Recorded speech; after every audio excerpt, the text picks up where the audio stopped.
எண்ணாகமம் 8ஆம் அதிகாரம். கர்த்தர் மோசேயை நோக்கி, நீ ஆரோனோடே சொல்ல வேண்டியது என்னவென்றால், நீ விளக்குகளை ஏற்றும் போது 7 விளக்குகளும் விளக்கு தண்டிற்கு நேரே எரிய வேண்டும் என்று சொல் என்றார். கர்த்தர் மோசேக்கு கட்டளையிட்ட பிரகாரம் ஆரோன் செய்து விளக்கு தண்டிற்கு நேரே ஒழுங்காக அதன் விளக்குகளை ஏற்றினான். இந்த குத்து விளக்கு அதன் பாதம் முதல் பூக்கள் வரைக்கும் பொன்னினால் அடிப்பு வேலையாய் செய்யப்பட்டிருந்தது. மோசேக்கு காண்பித்த மாதிரியின்படியே அவன் குத்து விளக்கை உண்டாக்கினான். பின்னும் கர்த்தர் மோசேயை நோக்கி, நீ இஸ்ரவேல் சந்ததியாரினின்று லேவியரை பிரித்தெடுத்து அவர்களை சுத்திகரிப்பாயாக. அவர்களை சுத்திகரிக்கும்படி அவர்களுக்கு செய்ய வேண்டியதாவது, அவர்கள் மேல் சுத்திகரிக்கும் ஜலத்தை தெளிப்பாயாக. பின்பு அவர்கள் சர்வாங்க சவரம் பண்ணி தங்கள் வஸ்திரங்களை தோய்த்து தங்களை சுத்திகரிக்க கடவர்கள்.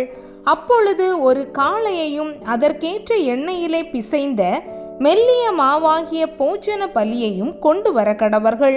பாவ நிவாரண பலியாக வேறொரு காளையையும் நீ வாங்கி லேவியரை ஆசரிப்பு கூடாரத்துக்கு முன் வர செய்து இஸ்ரவேல் புத்திரரின் சபையார் எல்லாரையும் கூடி வர பண்ணுவாயாக.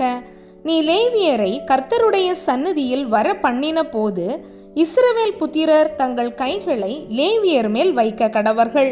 லேவியர் கர்த்தருக்குரிய பணிவிடை செய்யும் பொருட்டு ஆரோன் அவர்களை இஸ்ரவேல் புத்திரரின் காணிக்கையாக கர்த்தருக்கு முன்பாக அசைவாட்டப்படும் காணிக்கையாய் நிறுத்த கடவன். அதன்பின் லேவியர் தங்கள் கைகளை காளைகளுடைய தலையின் மேல் வைப்பார்களாக.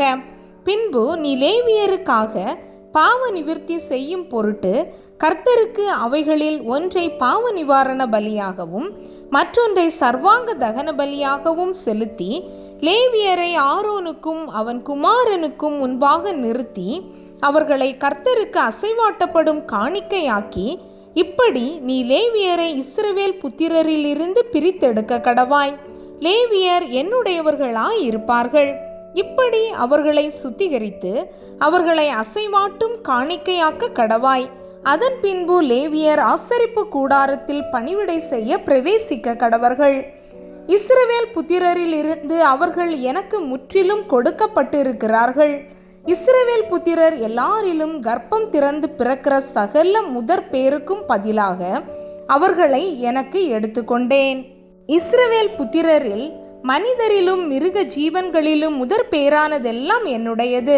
நான் எகிப்து தேசத்திலே முதற் பேரான யாவையும் சங்கரித்த நாளிலே அவைகளை எனக்கென்று பரிசுத்தப்படுத்தி, பின்பு லேவியரை இஸ்ரவேல் புத்திரரில் உள்ள முதற் பேறு சகலத்திற்கும் பதிலாக எடுத்துக்கொண்டு லேவியர் இஸ்ரவேல் புத்திரருடைய பணிவிடையை ஆசரிப்பு கூடாரத்தில் செய்யும் படிக்கும், இஸ்ரவேல் புத்திரருக்காக பாவ நிவிர்த்தி செய்யும் படிக்கும், இஸ்ரவேல் புத்திரர் தாங்களே பரிசுத்த ஸ்தலத்தில் சேருகிறதினால் இஸ்ரவேல் புத்திரரில் வாதை உண்டாகாத படிக்கும் லேவியரை அவர்களில் இருந்து எடுத்து ஆரோனுக்கும் அவன் குமாரருக்கும் தத்தமாக கொடுத்தேன் என்றார்.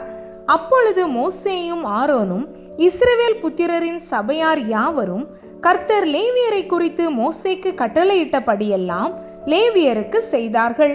லேவியர் சுத்திகரிக்கப்பட்டு தங்கள் வஸ்திரங்களை தோய்த்தார்கள். பின்பு ஆரோன் அவர்களை கர்த்தருக்கு முன்பாக அசைவாட்டும் காணிக்கையாக நிறுத்தி அவர்களை சுத்திகரிக்க அவர்களுக்காக பாவ நிவர்த்தி செய்தான். அதற்கு பின்பு லேவியர் ஆரோனுக்கும் அவன் குமாரருக்கும் முன்பாக ஆசரிப்பு கூடாரத்தில் தங்கள் பணிவிடையை செய்யும்படி பிரவேசித்தார்கள். கர்த்தர் லேவியரை குறித்து மோசேக்கு கட்டளையிட்டபடியே அவர்களுக்கு செய்தார்கள். பின்னும் கர்த்தர் மோசேயை நோக்கி, லேவியருக்குரிய கட்டளை என்னவென்றால், 25 வயது முதல் அதற்கு மேற்பட்ட வயதுள்ள யாவரும் ஆசரிப்பு கூடாரத்தின் பணிவிடையை செய்யும் சேனையிலே சேவிக்க வர வேண்டும். 50 வயதுக்கு மேற்பட்டவர்கள் வேலை செய்யாமல் திருப்பணி சேனையை விட்டு ஆசரிப்பு கூடாரத்தின் காவலை காக்கிறதற்கு தங்கள் சகோதரரோட கூட ஊழியம் செய்வதே அன்றி வேறொரு சேவகமும் செய்ய வேண்டியதில்லை. இப்படி லேவியர் செய்ய வேண்டிய வேலைகளை குறித்து திட்டம் பண்ண கடவா என்றார்.